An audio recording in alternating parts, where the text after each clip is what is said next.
Good morning. It's Happy Wednesday. It's kind of gloomy here since yesterday, but it's okay. I like it gloomy. It's cool. Even though naglalakad kami sa labas ng alas 12 ng tanghali, it's still cool. So it's nice. I like the feeling. But it's not that cold compared to Canada. So I'm here again with you. So have a good morning everyone dito sa Canada. Sa Canada at saka dito sa Amerika. At magandang hapon or gabi na sa Pilipinas. So, I'm still here with you. So, I want to share with you the reason why I still continue to pursue my dreams. Even though 52 na ako. Yeah. Ganun po talaga. Ambisyosa ako. Hindi, wala pong masama sa pagiging ambisyosa. Sa pagkakaroon ng pangarap sa buhay. Lalo na't ika-uunlad at ikagaganda ng pamilya, di ba? Kung hanggat kaya, ay di mag-ambition ka. You dream. You desire. Lahat ng desire mo, kailangan nyo po rin into action. Ganun dapat. Marami pa akong gustong gawin sa buhay at my age Lalo na't for 16 years, natali ako sa pagtatrabaho non-stop. So ngayon, para malalaki na yung aking mga anak, may kanya-kanyang buhay, maayos na ang buhay, ito pa lang yung time ko to look after myself. Yun. So, before that, when I have these injuries, I'm praying so hard, makakita ako ng something I can work on that will give me a passive income. Yeah. Yun ang dinadasal ko, magkaroon ng passive income. And then, one day, hindi ko lang siguro pansin, but every now and then, nakikita ko itong something that's popping up on my social media. And then, something is pushing me to click on it and check on it. So I did. At first, I just ignore it, but it keeps on popping on my social media, and mostly it's Filipinos who's talking dun sa yung sa ads na yon. So I decided to take a leap of faith. I check it, and eventually I've learned so much na sabi ko, possible palang maging solusyon sa problema ko yung venturing into digital marketing. Akala ko nung una it's lahat naman tayo sa mga bagay na hindi natin alam gawin, medyo skeptical tayo, di ba? So, sabi ko possible na maging solusyon dun sa sitwasyon ko that time. Hanggang ngayon naman ganun. So, possible na maging sagot siya sa lahat ng mga gusto kong gawin pa to improve the living, my kind of living, yung status ng buhay namin mag-iina at saka ng pamilya ko. At saka sagot din siya doon sa gusto kong mag-retire ng maaga. Ano ko, ang dami. At my age talaga pong marami pa akong gustong gawin sa buhay. Ganun. Dahil gusto ko ng continuous learning. So, I still work hard. I still pursue my dream. Ayokong dyan lang sa susupa at mag-aantay. Mag-aantay na kung ano man yung darating or babaksak. Baka baksakan ako ng kung ano dyan. So, might as well put everything into action. So, when I learned that I can do this kind of business on my own, I'm not doing it on my own because we have lots of coaches. We got lots of mentors that help us with this journey. Yeah. And we got a beautiful system. Sabi ko, I don't need to enroll. I don't need to have a government loan to learn about technology. I've been learning a lot dito lang sa system. It's so friendly, video-based siya, and if you don't understand anything, pwede mong tanungin yung mga kasama mo, yung inyong mentors, commentees, pwede mo silang tanungin. Diba? Marami ako natutunan dito. So, isang solution na yun, another solution sa gusto ko, sa buhay ko, yung continuous ang learning ko, and get updated with technology. Yeah. Ang daming solusyon na nakita ko dito, venturing into digital marketing. Hindi lang sa when it comes to another source of income, but another source for me of institution, parang institution sa akin na, o parang school na marami akong matututunan.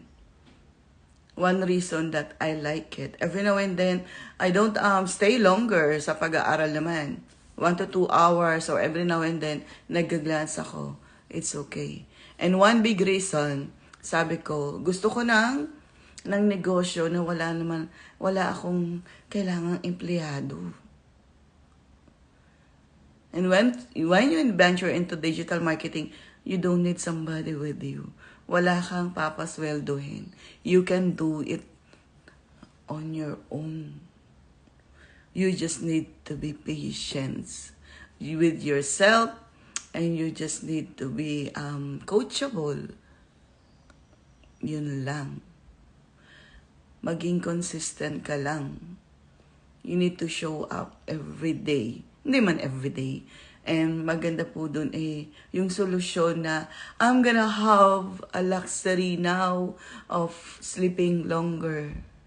Kasi dati, hindi luxury po sa akin yung makatulog ng matagal.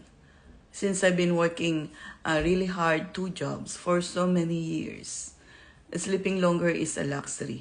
Pero ngayon po, hindi na rin po hindi na rin naman po ako makatulog na matagal. Ganun po yata. Pag medyo nagkakaedad na hindi na kayang matulog na matagal.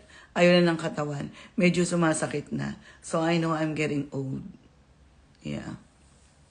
But doesn't stop me from continue pursuing my dreams. So, digital marketing has answered some of my dreams, some of my things that I still want to do. It gives me like flexible hours. Yeah. Pwede pala. Yung gusto kong mga plano ko na pwede kong matupad, venturing into digital marketing. Yun yung mga malaking reason kung bakit ako andito sa pagkakaroon ng digital business. Ang dami niyang solusyon na ibibigay. Especially when I started checking all those testimony from business partners na nauna na dito. So, yeah. Ang daming pwedeng solusyon sa mga gustong pang gawin sa buhay at sa mga sitwasyon na meron ka ngayon. Pwede mong i-improve and pwedeng i-extend sa family kung ano man yung benefits na makukuha mo dito. I just need to be consistent. I just need to continue what I'm doing now. Ganun lang naman. And I'm gonna continue to have a positive mindset. Number 1 po yung magkaroon kayo ng positive mindset. And you need to hold on to your faith na kaya nyo. Never question yourself na hindi nyo kaya. Kasi madalas, yun yung nagiging problema natin. Yung sarili natin. You question yourself. Yung capabilities mo. Yung kaya mo pang gawin. Kung hindi nyo gagawin, kailan nyo mauumpisahan. Never doubt yourself. Doon mag-uumpisa yun lahat. Yung gustong-gusto nyong gawin, you need to put it into action. Wala pang mangyayari ng staying in your comfort zone. You need to come out of your box para magawa nyo. Before, hindi po ako nagsa-social media. But now, there's a lot of realization how I can use the social media.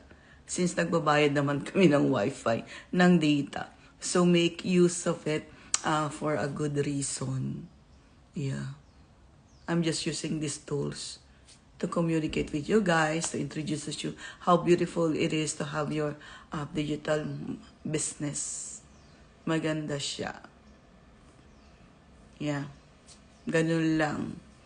You don't see me here selling. I don't bug anybody. Hindi ako mamumulit sa mga kaibigan ko, sa kamag-anak ko. No. I got these perfect tools. Social media. Yeah. Libre naman. Might as well use it. Libre naman yung pag-sign up, mag-register sa mga social media. Ganun po siya. And I'm loving what I'm doing now. I am enjoying it. At least para ako may kausap palagi, maski wala. Para ako laging may kausap. Diba? And I want to share this. It's beautiful project na to. Itong magkaroon kayo ng digital business. I don't want to keep it myself. Yeah, I want to share it. Yeah. And if you're looking for, especially dun sa kapwa ko Pilipino na working abroad and juggling 2 to 3 jobs, bawas na po kayo ng try to check this digital business. You can connect me through my website. You can register. You can send me a PM. And my website is www.marilinestebes.com. And I'll be happy to give you all the information you need. Yeah. At dun po sa mga nag-register na, paki-accept lang po yung invitation sa aming community group para makita niyo yung mga result. Doon ako na-inspire. Doon sa mga business partner na nauna dito. So hanggang dito na lang po. Enjoy your day. Happy Wednesday. So, salamat for another day na gising na naman ako. Another day for me. Every day for me is like an opportunity to witness the beautiful creation of God and to pursue my journey, to pursue my dreams, no matter how old you are. Diba? Hanggang dito na lang po. Enjoy your day.